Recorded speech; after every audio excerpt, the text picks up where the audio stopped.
Hello guys, আপনাদেরকে যে ভিডিওটা দেখাচ্ছি সেই ভিডিওটা হলো দেখানি যে আমাদের গ্যাসের চুলা।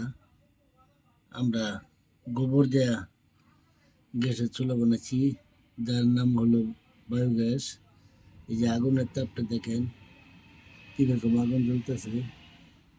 আমরা এটা দেয়া অনেক কিছু রান্না করি। আপনারা যেরকম এই যে গ্যাসের সিলিন্ডার দেয়া অনেক কিছু রান্না হয়, আমাদের এরকম এই চুলা দিয়ে আমরা অনেক কিছু রান্না করি। আগুন দেখছেন সেম সিলিন্ডার গ্যাসের মতোই, অনেক তাপ, অতি তাড়াতাড়ি ভাত রান্না হয়। তারপর এই আপনাদের দেখাচ্ছি আমরা প্ল্যানটা কেমনে করেছি। এই যে দেখেন আমাদের প্ল্যান, এই যে এখান দিয়ে গোবর দেই, কাঁচা গোবর।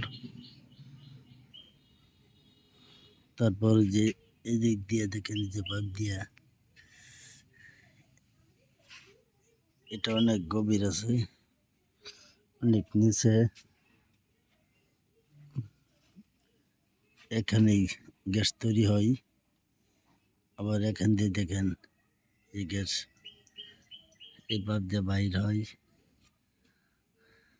তারপর আউট যে গোবরটা, সেই গোবরটা এই ট্যাঙ্কিতে আছে। এই ট্যাঙ্কিতে আসার পর এই যে আমি আউটলাইন করে দিছি গোবরটা করে এদিক দিয়ে। এই যে দেখেন এই যে পুকুরে পাইপ ফেলা আছে, এদিক দিয়ে এই বাহিরে খেতে অনেক দূরে চলে যায়। এই প্ল্যানটা আমার মোটামুটি 30,000 টাকার মতো সব মিলিয়ে খরচ হয়ে যায়।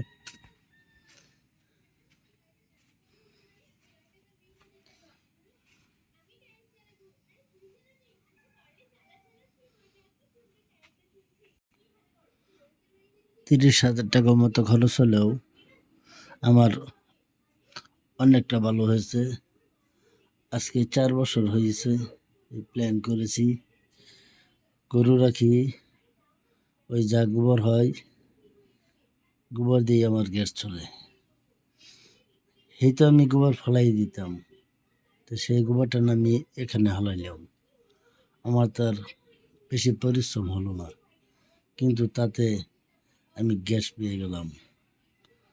দেখেন আজকাল রান্না বান্না করতে গেলে কত খরচ, সিলিন্ডার কিনলে কত খরচ, লাকড়ি দেওয়া রান্না করলে কত খরচ।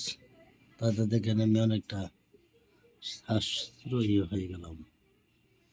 ঠিক আছে বন্ধুরা, ভালো থাকবেন, সুস্থ থাকবেন। আল্লাহ হাফেজ।